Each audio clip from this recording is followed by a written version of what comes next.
everyone, and welcome to another video. Today we are going to be talking about the books that I acquired in 2023 so far. I will take you through both the physical books that I've acquired and the ebooks that I've acquired. Some of these I might have already read, and so I'll give you like a very brief indication of my experience with them.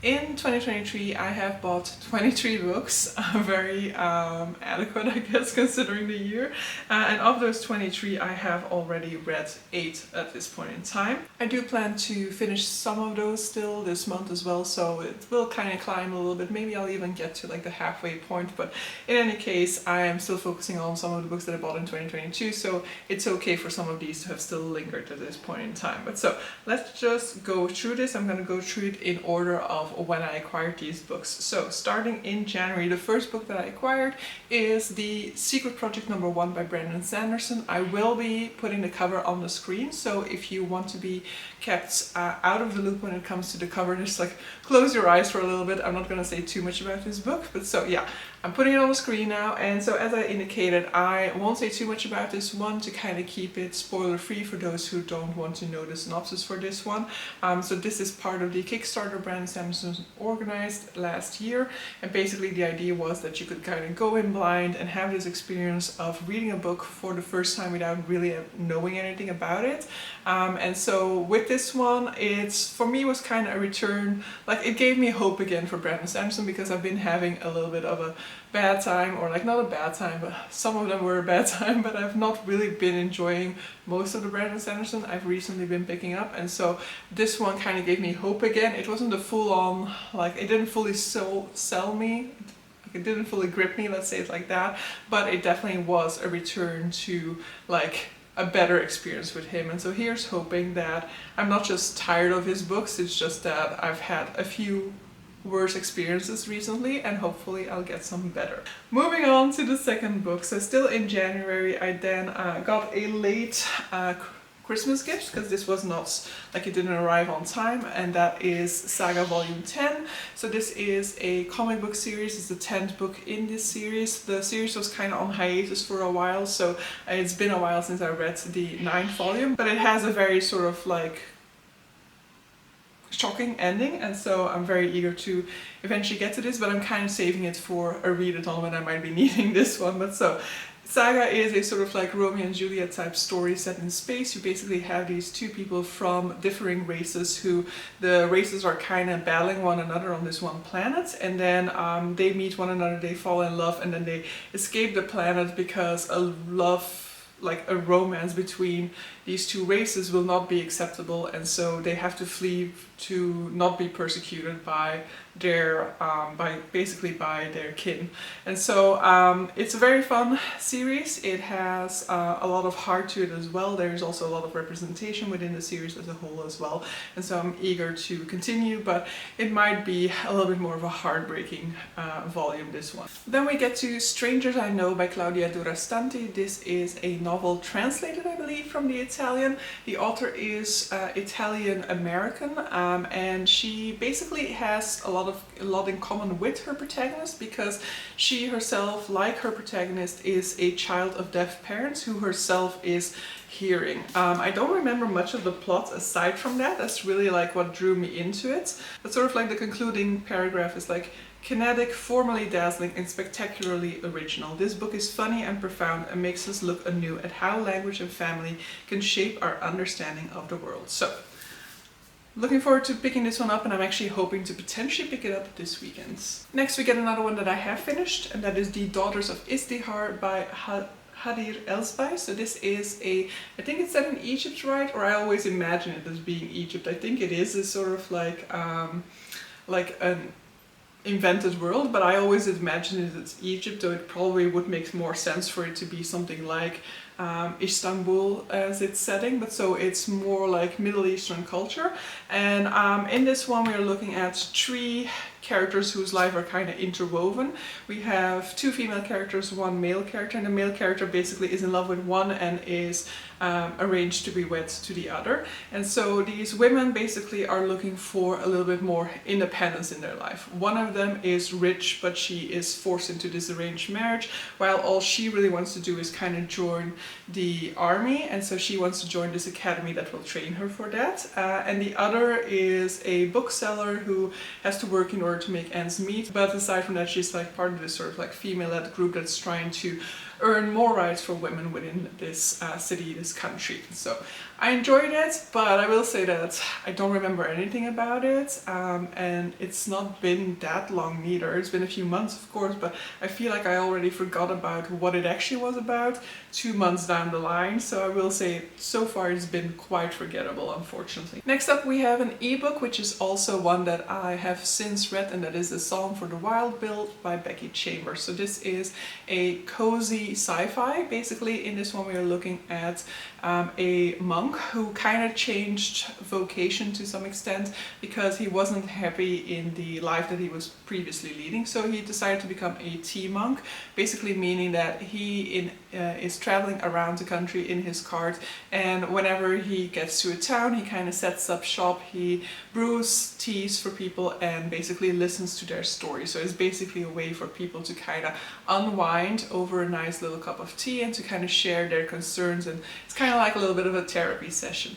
However, of course, he's always the one giving the therapy session and is never on the receiving end of it. And after a while, he once again starts to feel this sort of sense of, is this my life? Is this what I want to be doing with it?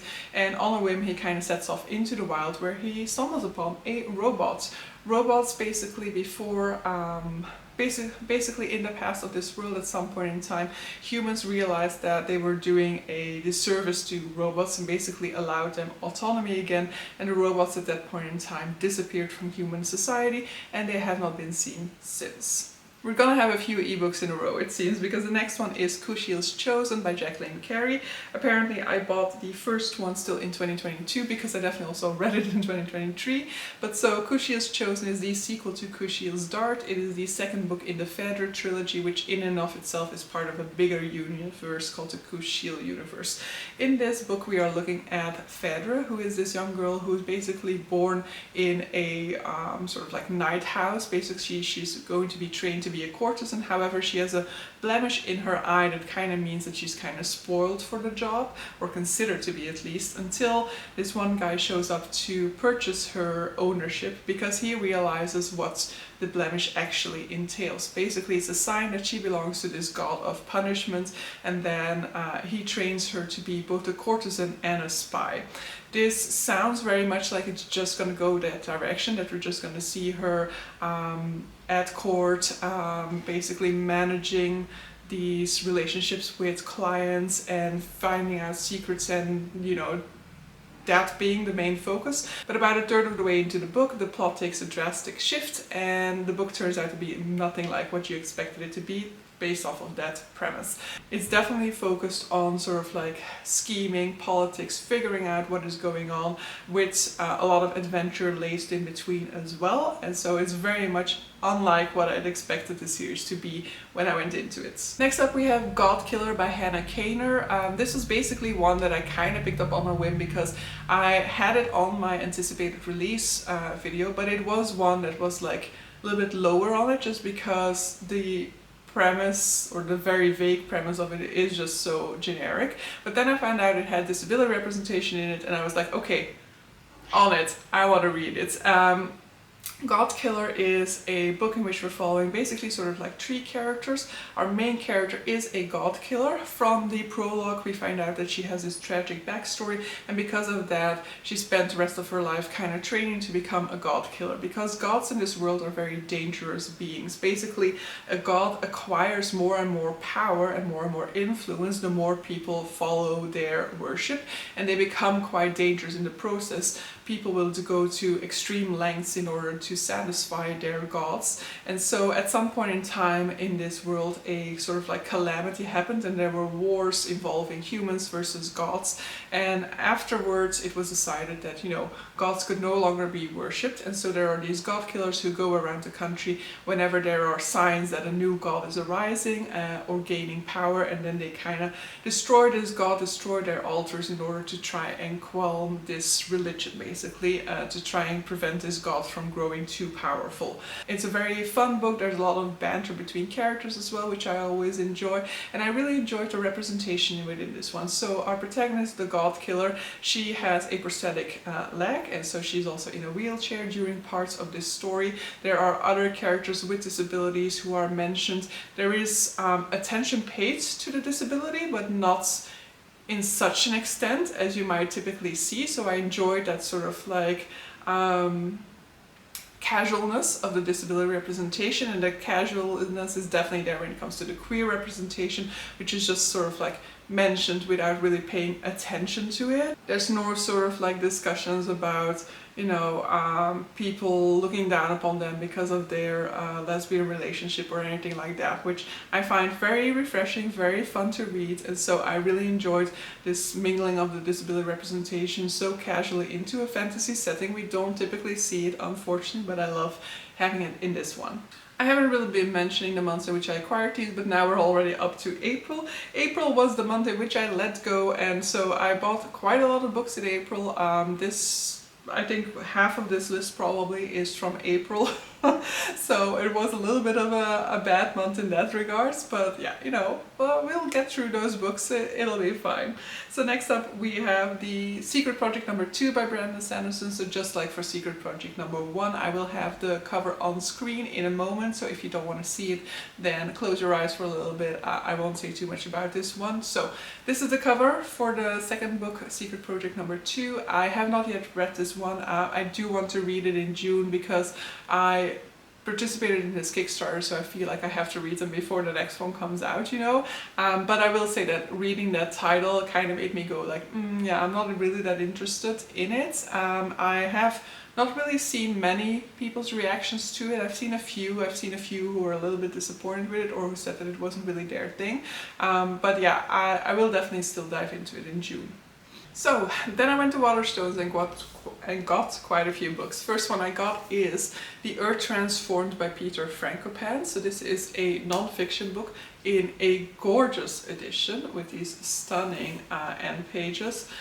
Inside you also have like a map, which is like gorgeous. I absolutely love this edition. So this is a non-fiction which is going to look at the history of Earth, basically, of the way that Earth has transformed, but also in the way that we have exploited Earth throughout the years. I don't fully know the scope of this, but you know, I saw that cover, I was like, I need this book, and I am interested in it, but it is humongous, so who knows. Next are basically two versions of the same story. So we have No Longer Human by Osamu Dai.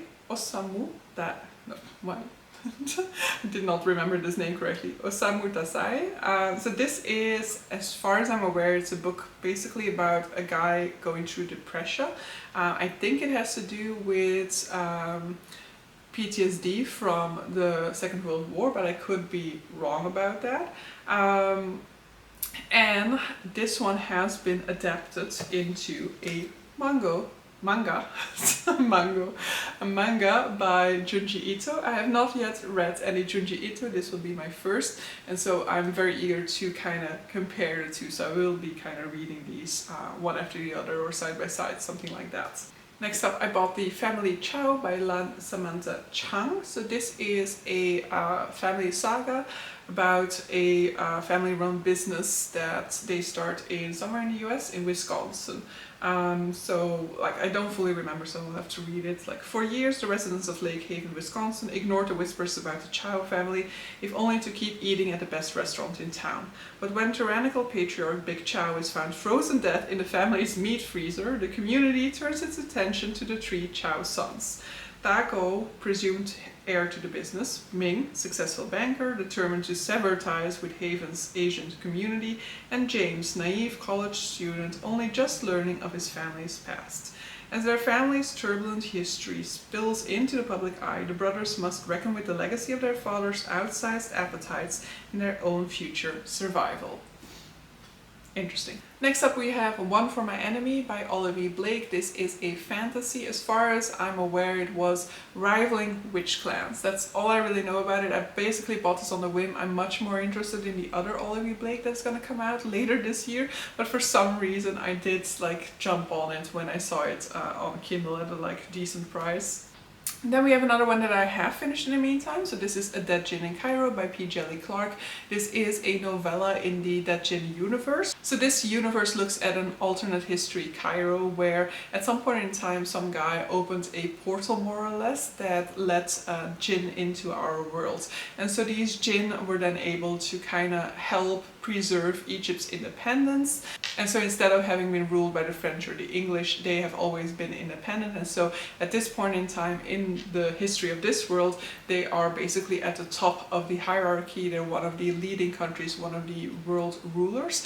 And this is a society that sees a mix of people in it. It has humans in it, but it also has djinn in it. There are angels in it as well. It is a steampunk fantasy, meaning that there is a lot of like mechanical developments or like inventions that will also be scattered throughout this world. I basically really love this world building. In A Dead Djinn in Cairo, we are looking at a female detective in the in the Cairo police force who is put on a case when a dead djinn is found. And so it's a novella. I really cannot say more without spoiling like the majority of it, but I definitely did enjoy this one a lot. Next we then get to Shy by Max Porter. This is also a very short book. This is a book by an author of one of my favorite books. So Lanny by Max Porter is one of my favorite books of all time, but I've not had any luck with his other books, so this is his newest release. All I really know that it is about a boy who escapes from like a home for troubled kids, which I assume is some sort of like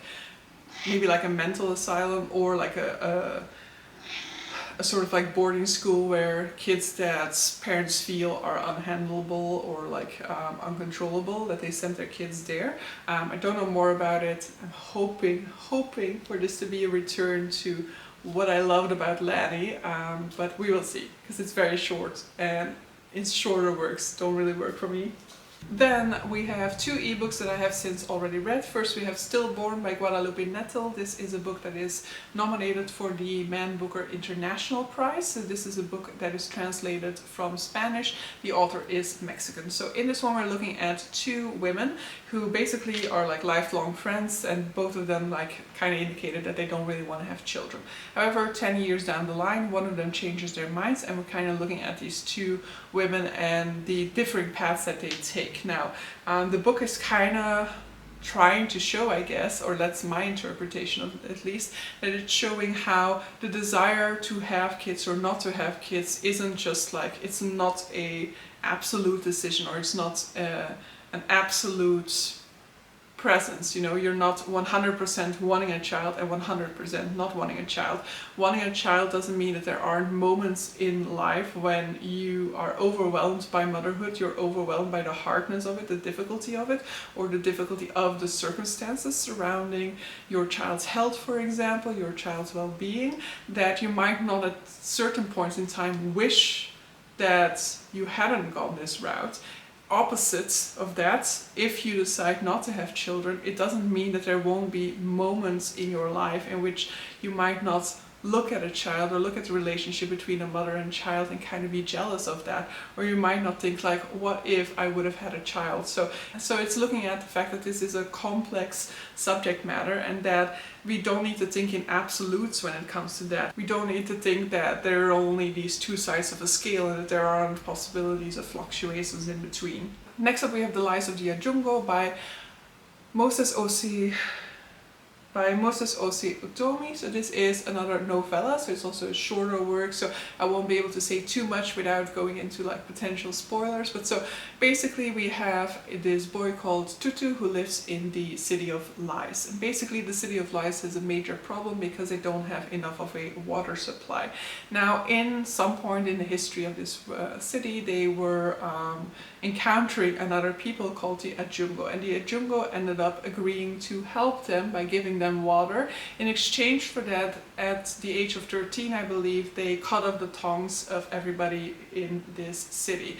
Now, this deal, which is already a dodgy deal, became even more of a liability because the Ajumgo, yes, they are supplying them with water, but they're still not supplying them with enough water. And so a lot of the children sometimes take it upon themselves to go on a quest to find water. However, it is often said you cannot trust anybody outside of the City of Lies, and so none of these children ever return. However, when Tutu's mother is on the edge of dying of dehydration, he decides that he will also take it upon himself to go on this quest and to try and find water. I really enjoyed this one. There are things about it that don't really work for me, things that logically I don't feel make sense either, but I did really like the landing of the ending for this one. It is also a first in the series, so I'm eager to see where we're going from there. Next up, I finally found The Light of All That Falls by James Islington. I don't know why I needed to wait until I found it in a physical store, but yeah, that's just how my mind was working for some reason. But so this is the third book in the Lycanius trilogy. I will absolutely need a recap of definitely book 2 in order to be able to continue, because this is quite complex. I wouldn't say the first one was necessarily complex, but there's a lot like background to what came before our current timeline that I feel I'm a little bit dodgy on at this point in time. But so basically the series starts with these 3 friends, and they are at this academy basically training to control their magical powers. In this world, magic is seen as being not necessarily evil, but definitely something that needs to be controlled, because in the past there was this catastrophe involving magic, and so since then a sort of like covenant has been struck, which means that magical people are basically bound to these rules, and they are bound by magic, so basically they cannot break these rules. One of these rules being that they cannot use their magic to harm people who don't have magic at all.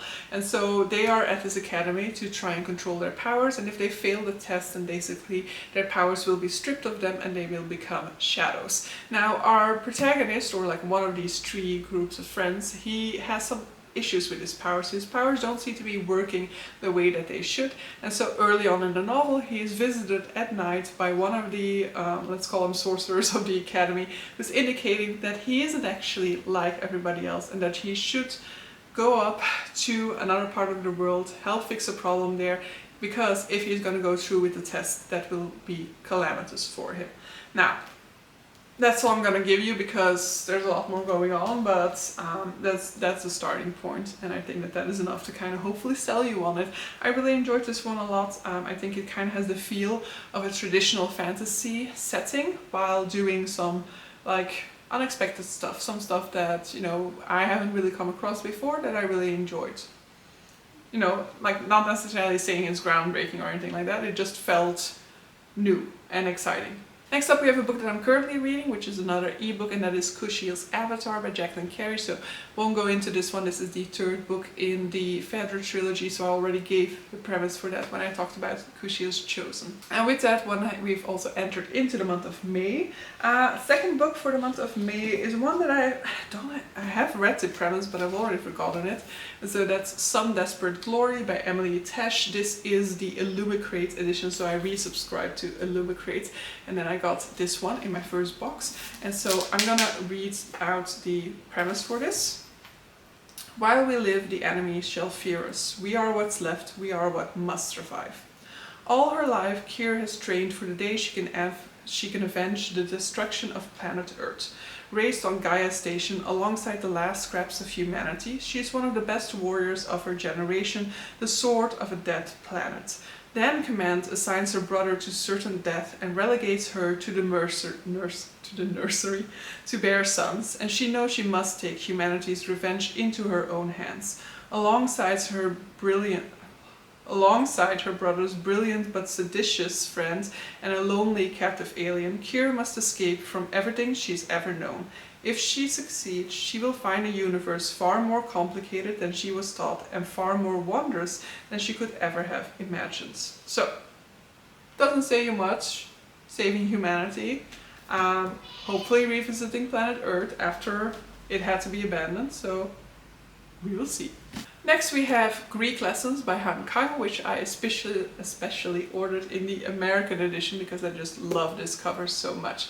Han Kang I've had different experiences with. The Vegetarian is one that I want to reread because the first time I read it I just had like the, I don't know what I just read type of experience with it.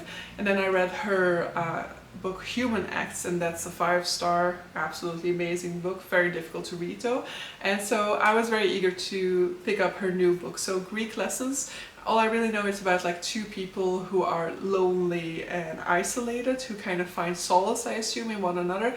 One of them is a professor who is trying to come to terms with losing his eyesight. Then I received a gift from Charlotte, so I will have her channel linked down below, and that is Unwell Women: A Journey Through Medicine and Myth in a Man-Made World by Eleanor Cleghorn. So this is a non-fiction looking at the way in which women have kind of been left out of medicine, the way in which, you know, research in particular has always been kind of like focused on men, and so a lot of women's issues as a result have kind of gone like ignored, neglected, but also at the way in which there's a lot of bias when it comes to medicine, where women will be misunderstood or disbelieved when they seek out medical attention. So I don't know the full scope of it because I don't know how horrible we are treated in medicine, but I'm sure I'll be very much enraged after reading this.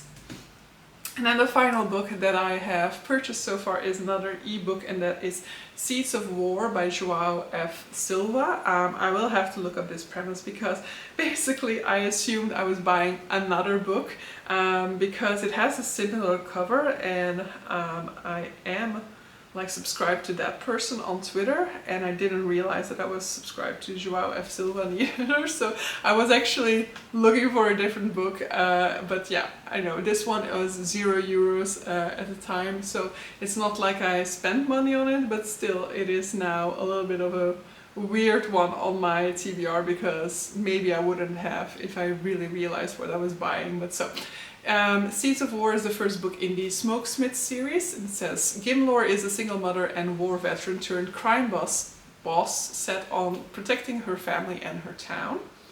Orberesis is a petty thief pretending to be God to protect a terrible secret. And Red Now is the world's most feared mercenary, but his best days are behind him and there's one job left to do. In a world of dangerous monsters and devastating smoke magic, the seeds of war are being planted. Allies must be treasured and enemies defeated.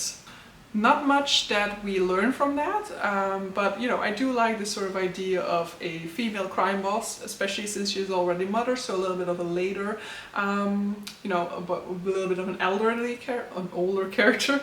Red Now there also being an older character. I like the fact that we're having some more mature characters in this one, and I always like the thief character, and especially I like that fact of him like pretending to be God. That sounds like it does have potential for something interesting. Aside from that, the premise is quite vague, so cannot really infer much based on that. But so yeah, these are all the books that I've purchased so far within 2023, and yeah, let's see how quickly I can get through some of these, how quickly I can diminish that unread section of this pile. But so yeah, hope you guys enjoyed this video and see you guys for the next one. Bye!